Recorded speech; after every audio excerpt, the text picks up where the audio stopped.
Essa live é a mais importante, talvez, hein? É uma das mais importantes. Eu vejo o dedo de Deus aqui, gente, ó. Eu estou vendo escrito aqui, eu vejo o dedo de Deus tocando em uma autoridade no território nacional brasileiro. Eu vejo o dedo de Deus, porque eu vi aqui o dedo, eu vi a escrita, diga agora na live, ao vivo, da visão que você está tendo, eu tocando em uma autoridade nacional brasileira e levando ao hospital. O horário são 20 horas e 22 minutos. Olha que coisa linda, 22 de novo. Olha, 20 e 22 do dia 30/9 de 2024. Irão vir fatos, mas muito mais mesmo, à tona em alguns países, porque eu estou dando ordem para aquilo que está em oculto seja revelado. E diz a nação da qual você pertence que haverá notícia durante dias e dias e dias em jornais nacional e internacional. Porque não haverá nada oculto que venha ficar encoberto, porque eu irei revelar tudo. Eu irei, o Senhor, revelar tudo. Tudo, tudo, tudo, tudo, tudo, tudo. Mas tudo mesmo. Antes de terminar o ano de 2024, um acontecimento no reino espiritual que daria-se até a data do dia 15 de dezembro de 2024. Eu falo de um acontecimento espiritual que daria-se até o dia 15 de dezembro de 2024. Eu vou repetir. Eu vi com que Jair Messias Bolsonaro, também como Edmundo Gonzalez, nesses 3 primeiros meses do ano de 2025, 7 vezes maior em evidência nos jornais internacionais do que o mesmo Edmundo Gonzalez, lá da Venezuela. Mas eu vi um fato espiritual que se dava na data até o dia 15 de dezembro de 2024. Que se dava na data até o dia 15 de dezembro de 2024. Era um fato exclusivo no reino espiritual. E Deus disse, só passa o que você vê, o que eu estou te mostrando no sonho. Eu estou passando o sonho que eu tive andando com Deus. A gente traz agora a notícia urgente do dia. O presidente Lula, que sofreu uma hemorragia intracraniana e passou por uma cirurgia no Hospital Sírio-Libanês em São Paulo para a drenagem do hematoma. Lema. 10 horas e 50 minutos, e claro que a cirurgia de emergência do presidente Lula durante essa madrugada não é assunto apenas no Brasil, mas já é assunto no mundo. A gente tem repercussão na imprensa internacional a respeito da cirurgia do presidente Lula, que está sendo tratada aí pela imprensa internacional. Lula precisou drenar uma hemorragia intracraniana durante a madrugada, está bem, sem intercorrências, está agora sendo monitorado na UTI. Mas os jornais internacionais estão dando essa notícia. O The Guardian, por exemplo, deu destaque nessa manhã para a notícia, dizendo, inclusive, explicando sobre o acidente doméstico sofrido pelo presidente Lula no dia 19 de outubro, enquanto ele tomava o banho. Na verdade, ele falou que estava cortando as unhas do pé, né? E que isso pode estar relacionado à hemorragia. O que foi comprovado, inclusive, pelos médicos durante a entrevista coletiva, é realmente decorrência do tombo sofrido pelo presidente e principalmente pela idade avançada do presidente da República. E é uma consequência, né, de tombos, principalmente de idosos, que acontece dessa maneira, com uma pancada forte na cabeça, que depois pode ter esse tipo de consequência, que são hemorragias no cérebro que precisam ser drenadas. Foi esse procedimento que o presidente Lula passou. O Financial Times, além de noticiar sobre a cirurgia, relembrou também um câncer que foi superado pelo presidente Lula. O jornal traz ainda uma análise das últimas decisões econômicas da sua gestão e diz que os investidores expressam preocupações crescentes sobre a política fiscal de impostos e gastos do governo. O Financial Times traz a seguinte informação, abre aspas, a cirurgia de Lula ocorre em um momento desafiador para a sua presidência, enquanto ele busca promessas de aumentar os gastos com assistência social e expandir o papel do Estado no esforço para impulsionar os padrões de vida na maior economia da América Latina. Vamos colocar aqui um trecho do que está na nossa página aqui, mostrando os trechos do que os jornais estão mostrando. Olha aqui, ó. A gente tem também a revista Time, também publicou a notícia da agência Associated Press. O veículo informou sobre uma entrevista coletiva que foi dada há pouco lá no Hospital Sírio-Libanês. Lula foi destacado na página no site também, da New York Times. A mídia americana também cita a relação do procedimento com a queda sofrida pelo presidente meses atrás e a relação que já foi confirmada pelos médicos. Então tá aqui, destaque internacional, porque claro, né, Sakamoto, essa é uma notícia. O presidente Lula, que tem 78 anos, né? 78 anos o presidente Lula, uma cirurgia na cabeça é notícia no mundo. E aí, claro que eles vão trazendo outros ingredientes aí para análise do que está acontecendo no governo e falam justamente nesse foco econômico. O presidente Lula deve passar de novo por um procedimento para bloquear o fluxo de sangue no cérebro. A expectativa é que essa segunda cirurgia evite que sangramentos voltem a acontecer. A informação foi publicada pela Mônica Bergamo, do jornal Folha de São Paulo, e confirmada pela nossa editora aqui do Mais, Isabela Causolari. A cirurgia está agendada para amanhã, quinta-feira. Portanto, informação que acaba de chegar aqui no Globo News Mais para você, o presidente da República deve passar por uma nova cirurgia. Informação bastante importante. Ele que foi submetido na madrugada de segunda-feira a um procedimento para estancar uma hemorragia que estava na parte frontal da cabeça. Ele acabou recebendo numa queda no Palácio da Alvorada. Ele machucou a cabeça, a parte de trás da cabeça, isso em outubro. Depois aconteceu essa hemorragia que foi diagnosticada com uma tomografia e uma ressonância magnética que aconteceu na própria segunda, depois de ele se sentir mal. Aliás, já se sentia mal há alguns dias. Está internado no Hospital Sírio-Libanês. Os médicos disseram que a cirurgia foi positiva. Está ainda na UTI e agora essa informação de que ele deve passar por um novo procedimento. A gente traz mais detalhes para vocês ao longo aqui da nossa cobertura. O médico do Lula, o Dr. Roberto Calil, acabou de falar neste instante e revelou uma notícia muito grave sobre o estado de saúde de Luiz Inácio Lula da Silva.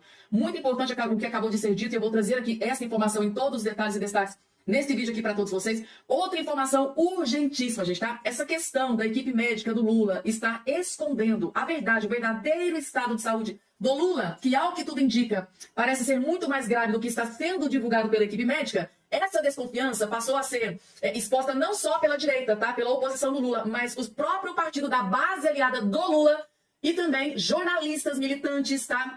Militantes de esquerda também estão aí desconfiando de que a equipe médica está escondendo informações sobre o verdadeiro estado de saúde do Lula. Tanto estão desconfiados que tem, tá, a base aliada do Lula dentro do Congresso Nacional, parlamentares da base do Lula estão exigindo que a equipe médica do Lula divulgue fotos. Eles querem ver fotos do Lula para ver se ele realmente está bem, para que eles possam dar uma prova, porque até agora tudo que tem são só palavras, né? As palavras do Dr. Roberto Calil, que agora virou assessor de imprensa do Lula, vai ali na frente do hospital, fala isso, fala aquilo, mas cadê as provas? O povo, principalmente agora, que estão mais preocupados, a base aliada, tá? Parlamentares da base aliada do Lula e jornalistas de esquerda estão preocupados, afinal de contas, né? Cadê? Não tem nada. Cadê uma foto do Lula? Pra pelo menos provar que ele realmente está tão bem quanto está dizendo aí, né, o Dr. Roberto Calil. Assim, gente, é preocupante. Inclusive, tem uma fala agora do Dr. Roberto Calil, deixou essa galera da esquerda bastante apreensiva. Eu vou trazer essas informações completa aqui nesse vídeo aqui para todos vocês, gente. Tá? Informação aqui na tela, gente. Notícia não muito boa para o Lula da Silva. Daqui a pouco vamos falar sobre a saúde do Lula, gente, tá? Daqui a pouco o Dr. Roberto Calil trouxe uma informação muito grave, inclusive a galera da esquerda está bastante apreensiva. Deixa eu trazer essa informação daqui a pouco para vocês, porque olha só.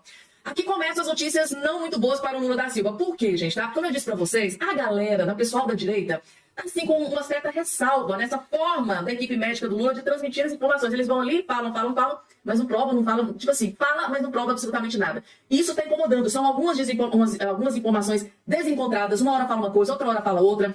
Então, não só a galera da direita está com muita ressalva, mas agora a própria base do Lula dentro do Congresso e jornalistas também estão desconfiando de que a saúde do Lula, o estado de saúde do Lula está mais grave do que realmente vem sendo divulgado. Isso aqui é só a primeira, gente, tá? Ó, aliados criticam comunicação de Lula no hospital e sugerem exibir foto. Ou seja, aliados do Lula não estão satisfeitos só com as falas dos médicos, até mesmo porque tem muita informação desencontrada. Uma hora eles dizem uma coisa, outra hora já diz outra. Então eles querem, gente, vamos bater a real. Por que vocês não tiram a foto dele e publica? Pra todo mundo ver que ele realmente está bem, já que ele está comendo, né? Que ele está conversando, que ele está, né? Então por que não publica uma foto para deixar o pessoal, né, mais tranquilo? Tá aqui, ó. Aliados do presidente Lula têm criticado nos bastidores a comunicação sobre os fatos relacionados à atual internação do petista no Hospital Sírio-Libanês em São Paulo. A crítica mais recente foi a maneira como foi anunciado o novo procedimento cirúrgico da cabeça, ao qual Lula será submetido na manhã da segunda-feira. Ou seja, ele foi submetido, fez a cirurgia. Agora, um detalhe que chama muita atenção foi essa daqui que eu vou trazer para vocês. E eu vou trazer um vídeo que, na verdade, parece que não é bem o que a equipe do Lula está informando. Vejam só aqui, ó. Porém, ó, por ordem de Lula e da primeira-dama Rosângela da Silva, Rosângela da Silva mandando, hein? a Janja, né? Um novo procedimento foi divulgado pela equipe médica à imprensa somente à tarde da quarta-feira. Ou seja, aqui, né, o jornal está dizendo que, por ordem do Lula e da Janja, a equipe médica foi autorizada a comunicar à imprensa que o Lula faria, né, um novo procedimento, uma nova cirurgia, hoje, na quinta-feira, no período da manhã. Mas será que foi isso mesmo que aconteceu? Será que a equipe médica do Lula e Rosângela, a Janja, não tentou esconder essa informação de que haveria esse novo procedimento cirúrgico? Vou colocar um vídeo aqui para vocês que eu achei interessante. Aqui na tela agora para vocês. Vejam só. Será que eles não tentaram esconder que essa segunda cirurgia seria feita? Assistam esse vídeo. Há um primeiro boletim na hora do almoço dizendo, tá tudo bem com o presidente, ele tá se alimentando, tá lá com os parentes, vai dar tudo certo. De repente, 4h30 da tarde, vem a informação, o Lula vai fazer outro procedimento na cabeça. Nossa, as pessoas ficaram, o que tá acontecendo? Tá aí, gente. Então foram informações desencontradas, né? Ontem, no período da manhã, o Lula estava bem, se alimentando, conversando, tudo normal, tudo bonito. Então, assim, a equipe médica passou como se estivesse, assim, quase perfeito. Mas aí, no finalzinho da tarde, já veio uma outra informação completamente desencontrada daquela que foi divulgada no período da manhã. Agora vocês estão percebendo por que é que a base aliada do Lula e os militantes esquerdos, os jornalistas estão preocupados? São informações desencontradas. Aí, será que foi mesmo o Lula e a equipe médica que decidiu divulgar a segunda cirurgia? Vejam só. E aí o hospital divulga este boletim que a Gabi acabou de ler aí, né, tava aí na tela, e na sequência o médico Roberto Calil, por volta de 5h30 da tarde, deu uma entrevista para explicar isso. Temos o vídeo até. Nós temos o vídeo, vamos ouvir, porque isso tudo gerou um certo debate. Por que não falou logo que vai fazer a cirurgia? Que não vai ser do vazamento? vazou, né? E aí ele falar. Vazou e ele correu atrás da história. Pode ser. Vocês viram isso aqui, gente? Na verdade, a segunda cirurgia do Lula vazou de dentro do hospital a informação. Aí o jornal foi lá e publicou, a matéria explodiu no Brasil inteiro. Ou seja, a informação da segunda cirurgia do Lula não era para ter sido divulgada para a imprensa, tá? A equipe médica, no período da manhã, não divulgou que essa cirurgia seria feita. E o próprio Roberto Calil disse que antes já tinha se decidido que essa segunda cirurgia já seria feita. Então, no momento em que eles estavam ali concedendo aquela coletiva de imprensa no período da manhã, eles já sabiam que ia ter essa segunda cirurgia no dia seguinte, hoje na quinta-feira de manhã, mas ontem de manhã eles não mencionaram essa segunda cirurgia. Aí no finalzinho da tarde, essa notícia da segunda cirurgia vazou para a imprensa, tá? Alguém de dentro do hospital vazou essa informação para a imprensa, os jornais começaram a publicar. Aí o doutor Roberto Calil teve que ir lá na porta do hospital e dar explicações, porque foi um alvoroço de jornalista para frente do hospital. Gente, como assim? Hoje de manhã o Lula não estava bem, estava falando, estava conversando, estava comendo e agora vai fazer cirurgia, então virou aquele alvoroço, né?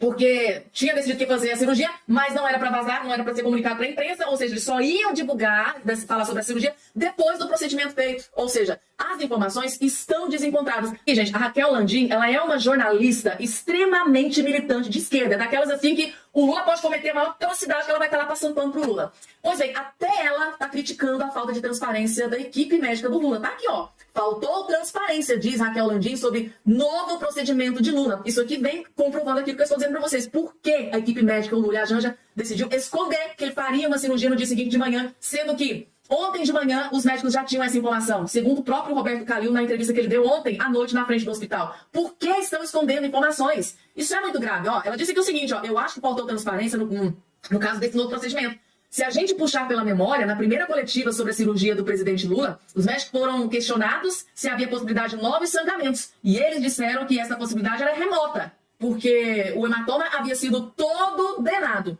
Se tinha sido todo drenado, por que ia ter uma outra cirurgia para fazer isso aqui? Então, ó, no momento que no meio do caminho, entre o que eles tinham falado e agora que surge um novo procedimento, eles precisam se explicar. Trata-se do presidente da República, tá? O presidente Lula está internado no libanês, só recebe a visita de familiares, a gente não tem acesso a outras fontes, não temos vídeos dele, a gente precisa se fiar ou acreditar nas palavras dos médicos. É complicado surgir uma informação dessas, de uma hora para outra, sem muitos detalhes, contrariando uma informação que havia sido dada pela equipe médica anteriormente no período da manhã.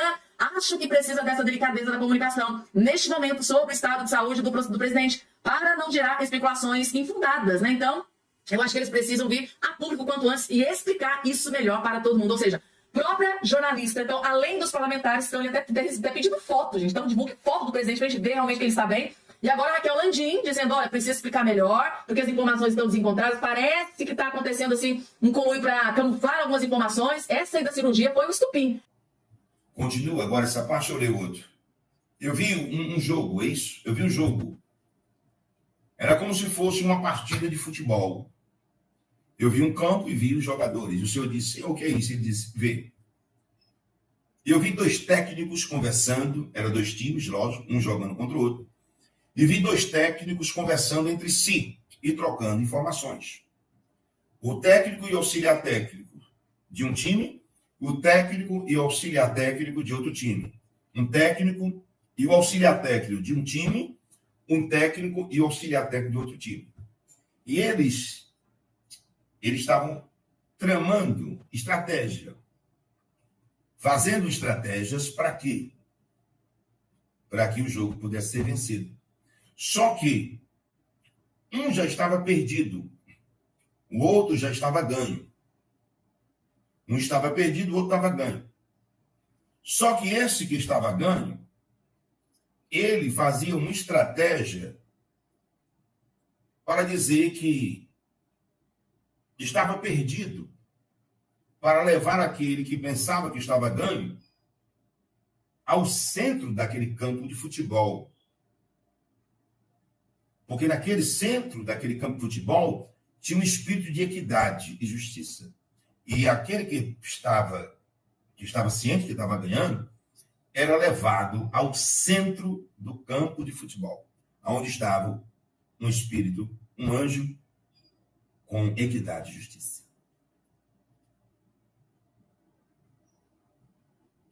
Eu vi aquilo e o Senhor disse, olha e observa como será. Nos 3 primeiros meses, também de 2025,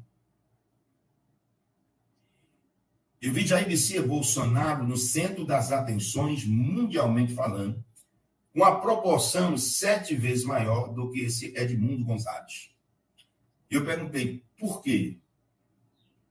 E ele dando entrevista de centenas. Apertem os cintos, o piloto sumiu. É verdade, pessoal. O Brasil está sem comando, sem um presidente da República.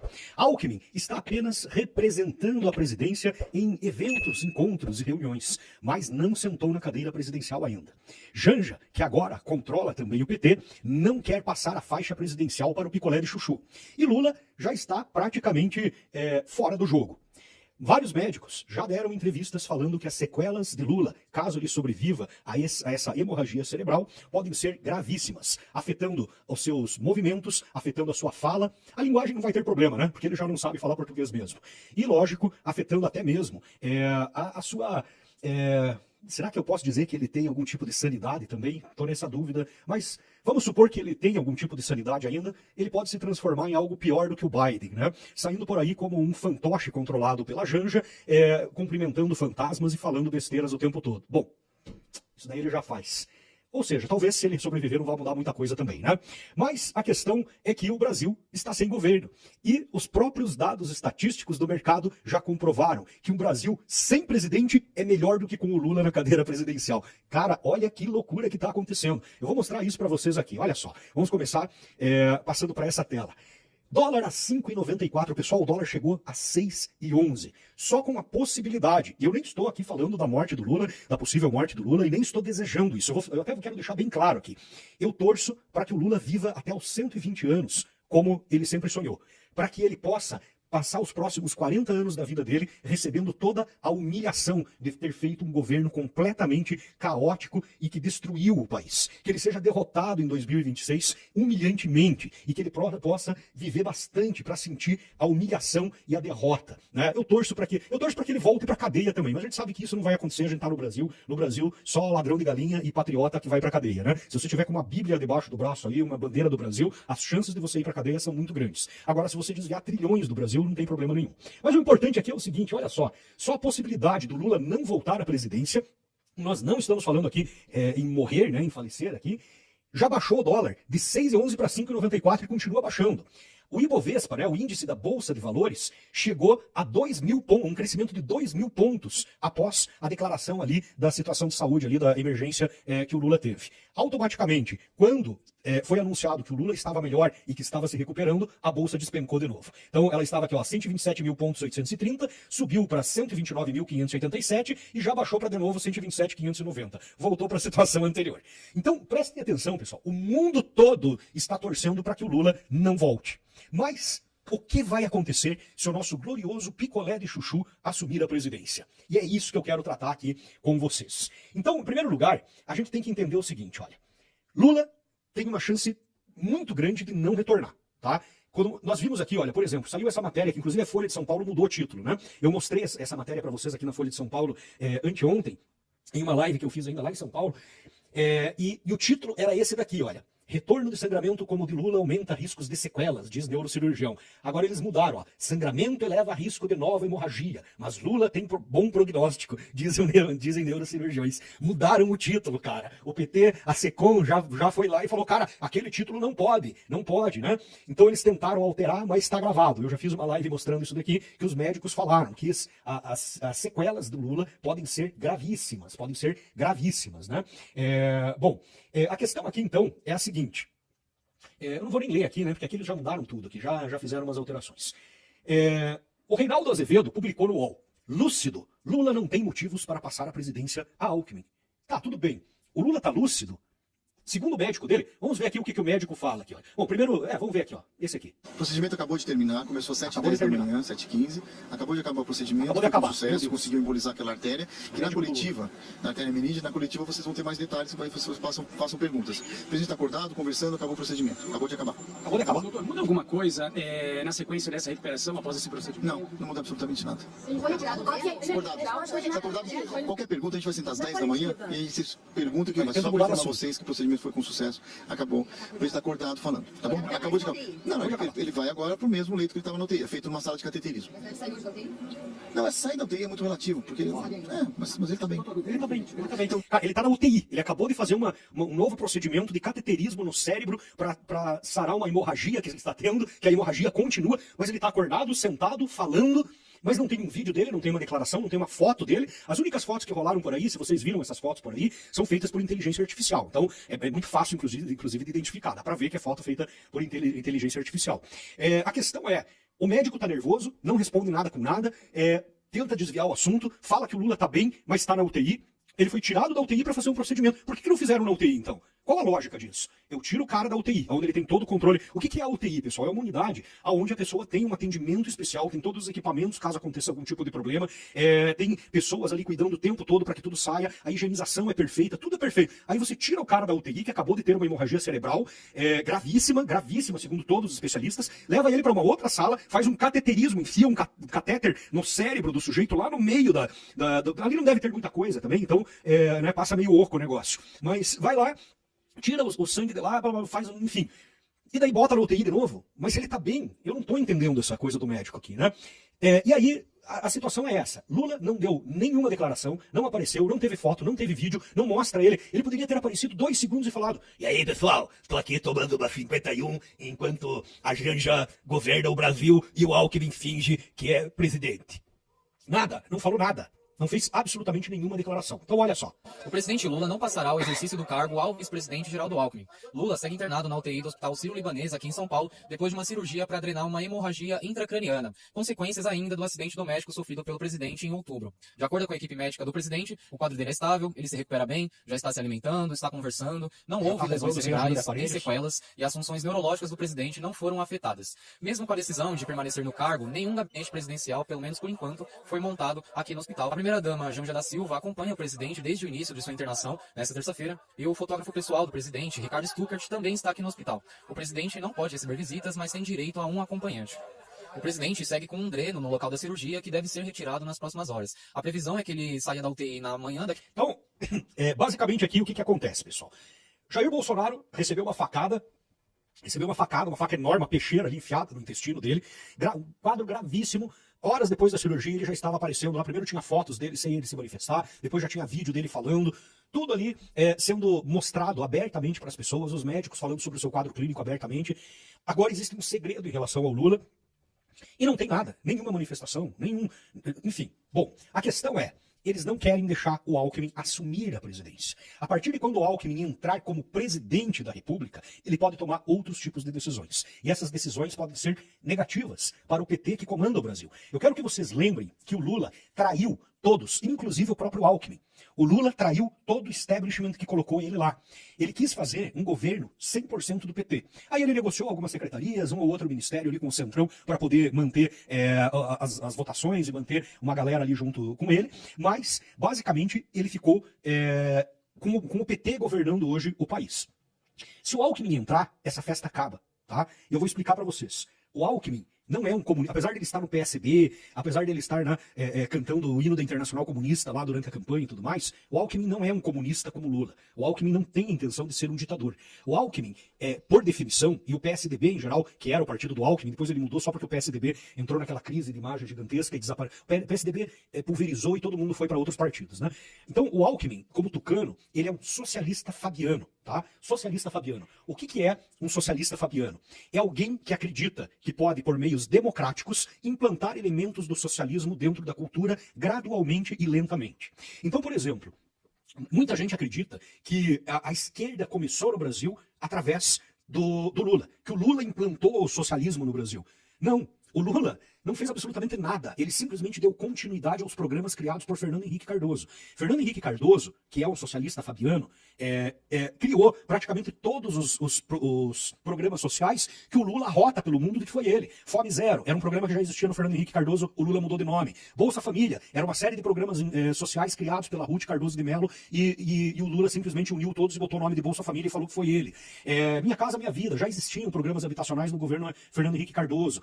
Então, farmácia popular, lembre que José Serra foi ministro do Fernando Henrique Cardoso, inclusive criou os genéricos, reduzindo o preço dos produtos. Então, muita coisa, pessoal, foi criada no Fernando Henrique Cardoso. Inclusive, o estímulo ao MST, o Fernando Henrique Cardoso foi um dos governos que mais teve invasões do MST, a história da reforma agrária, a ideologia de gênero começou lá atrás, nos tempos ainda do Fernando Henrique Cardoso, mas cresceu com o PT. Então, muita coisa criou lá. Só que o socialista fabiano, se a gente pegar o histórico do Geraldo Alckmin, o Geraldo Alckmin foi governador 4 vezes de São Paulo, foi o governador com o maior número de mandatos, né, em São Paulo. Se eu não me engano é isso, me corrijam aí se eu estiver errado, mas ele foi um monte de vezes governador. Ele começou como vice-governador do Mário Covas, daí o Covas faleceu, daí ele assumiu o lugar, daí se reelegeu. Não lembro se ele chegou a ser prefeito de São Paulo também, mas ele foi governador várias vezes. E a característica do governo do Alckmin é um pouco mais liberal. Então, ele não, tanto que muita gente, até pouco tempo atrás, acreditava que o Alckmin era de direita. Muita gente acreditava que o PSDB era de direita, quando ninguém sabia o que era direita, e muita gente ainda não sabe. O Alckmin foi colocado na chapa do Lula justamente com o objetivo de tentar enganar as pessoas de que o Lula estava se tornando um político mais de centro e que tinha como vice um vice de direita. Foi a mesma coisa que foi feito no primeiro governo dele, onde ele pegou José de Alencar, ou José Alencar, não lembro se era de Alencar ou Alencar, enfim. José Alencar, que era um grande empresário, comunista, esquerdista, mas que por ser um grande empresário, passava a impressão de que era alguém de direita. Então a ideia é enganar a população, teatro das tesouras puro, de que existe um governo que governa para todos, que tem uma pitada de direita, outra de esquerda, mas que é um governo mais ao centro e tudo mais. Então, Geraldo Alckmin, assumindo o governo, em primeiro lugar, ele mudaria muita coisa. O Alckmin é o cara que mais economiza dentro do governo ali. Eu acredito que o Alckmin mudaria a política de gastos do governo. Isso geraria demissões em massa em ministérios, talvez até redução de ministérios, e com certeza ele trocaria muitos dos ministros que estão lá. Por quê? Porque ele é bonzinho? Porque ele quer transformar o Brasil num país de direita? Não, porque ele vai querer privilegiar os amiguinhos dele, e não o PT. O PT, pessoal, é inimigo deles também. Esse grupo que está unido dentro do poder só se uniu porque não conseguia tirar o Bolsonaro sozinho. Então eles se uniram. Mas ali são grupos separados, tanto que está aí. PT não quer nem saber de Alckmin assumindo cargo. Ao vice são confiados só fatos irrelevantes, como ontem, no Rio, com o premier eslovaco. Então, o medo deles é colocar Alckmin lá e o Alckmin não sair mais, porque o Lula não vai sair normal dessa cirurgia. Dessa vez não é aquela historinha lá de que, consertou o quadril e não sei o que, e já saiu correndo no outro dia. Dessa vez o negócio é gravíssimo. Então, eles querem transformar o Lula em um Biden. Pode ser um velho bobo que vai ficar cumprimentando o fantasma, não importa. Se ele não largar a presidência, a Janja assume do lado dele, vai tomar as decisões, como ela já faz. Alguém, os ministros e alguém ali ligado ao Lula vão conduzir as coisas da mesma forma como estão, aguardando aí 2026, provavelmente, para tentar botar alguém do grupo deles para concorrer em 2026. E isso se o Lula sobreviver a tudo isso, né?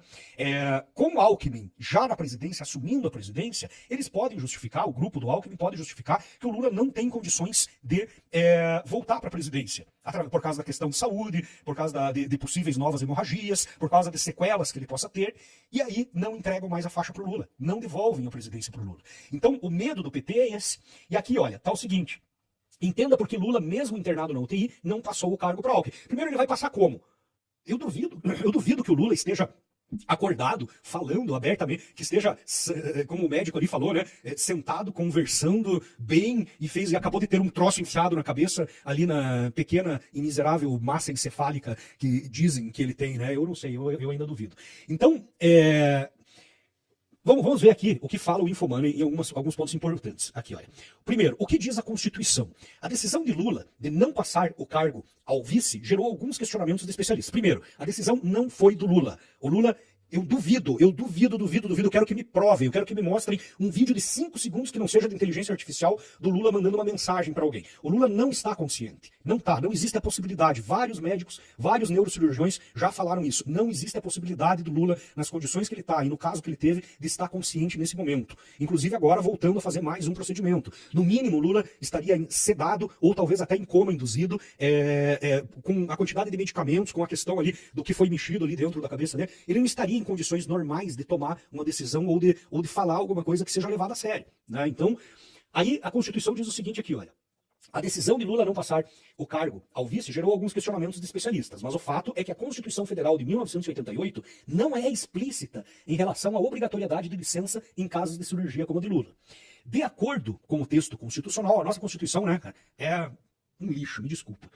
Tinha que ter sido escrito realmente por um monte de esquerdista lá, inclusive o Lula foi um dos constituintes. De acordo com o texto constitucional, a transmissão formal do cargo ao vice é obrigatória nos seguintes cenários. Motivo de saúde, ou seja, agora já seria obrigatório. Se comprovar que o Lula não tem condições mais de voltar e assumir, de levar uma vida normal para comandar o Brasil, ele está fora.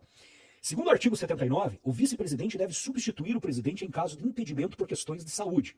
No entanto, o texto não especifica exatamente o que configuraria esse impedimento. Então, como o texto é vago, o PT e o STF, que manda no Brasil hoje, vão determinar. Ah, mas a Constituição não fala até que ponto o motivo de saúde tem que ser grave para que o cargo seja imediatamente substituído pelo vice-presidente. Eles vão segurar as pontas. Licença solicitada.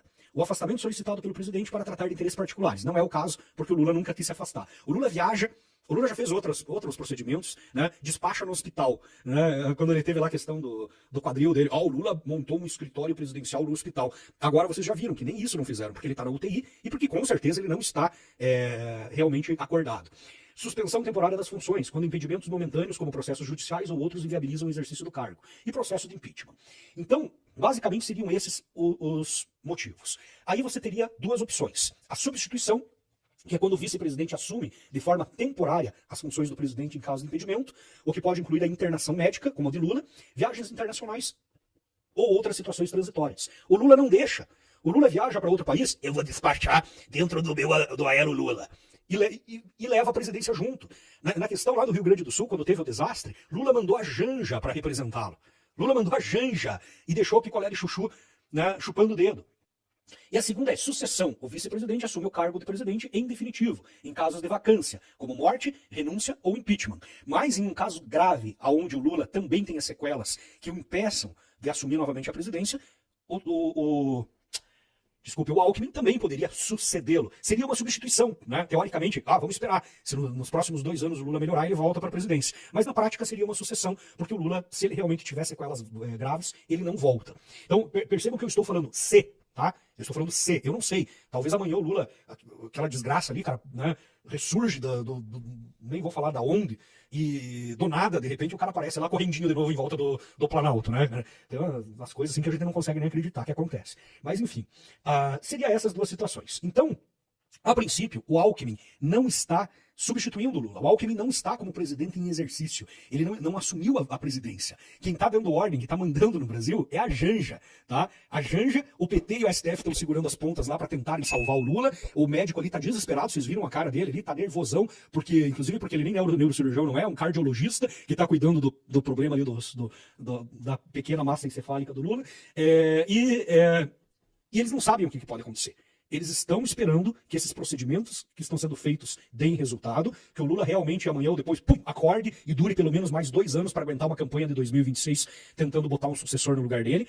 Mas, assim, eu tenho praticamente certeza, pessoal. Eu tenho certeza de que o Lula não volta em 2026.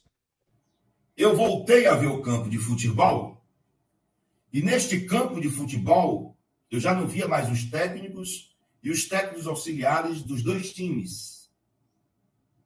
Mas aí eu já via Jair Messias Bolsonaro. ele já estava no centro do campo, onde tinha um espírito de equidade.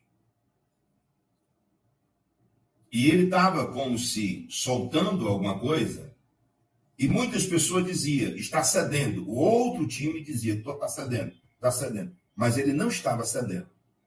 Ele estava ali representando os ambos técnicos dos dois times, tentando levar aquele para o centro do campo de futebol, aonde estava um espírito de equidade. E Deus falava para mim, eu senti uma paz. Eu dizia, deixa eu sentar um pouco, Senhor. E era um verde muito lindo. E o Senhor dizia, dias não se passarão antes que eu cumpra este sonho da qual eu estou te dando. Não passarão os dias antes que eu cumpra esse sonho que eu estou te dando. E eu dizia, Deus, ainda tem muita coisa, porque eu já sonhei muita coisa. E o Senhor disse, você vai fazer uma live sem arrudeio e vai contar.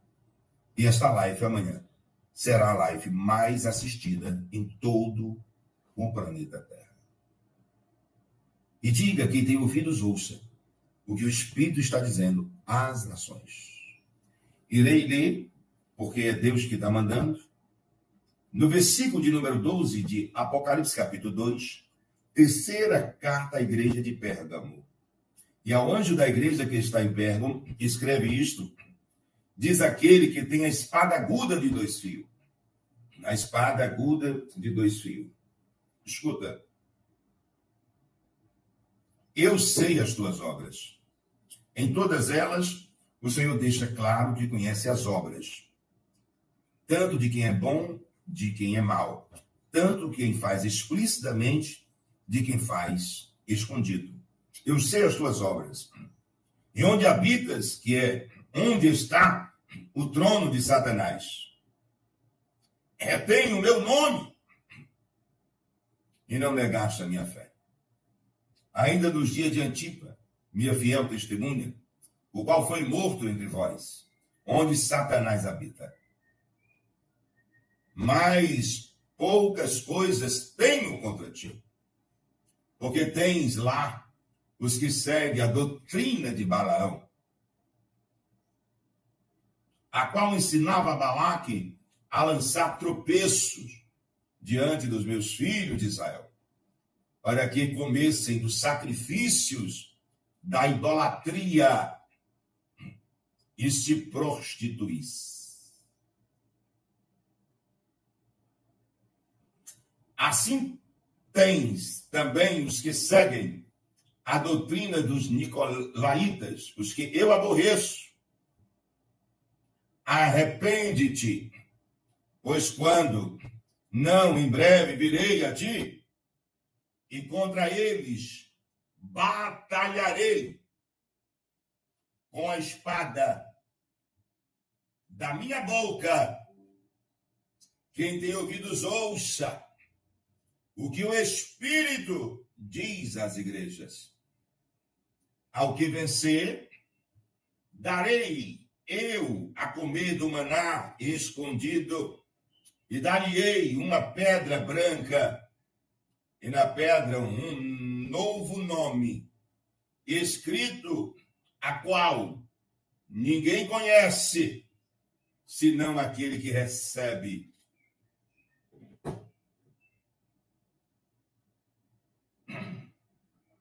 Meu Deus.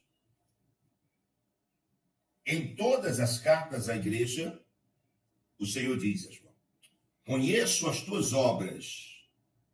E ele conhece as obras de toda a nação. Vi a mão de Deus forte, iluminado, sobre proteção sobre Jair Messias Bolsonaro.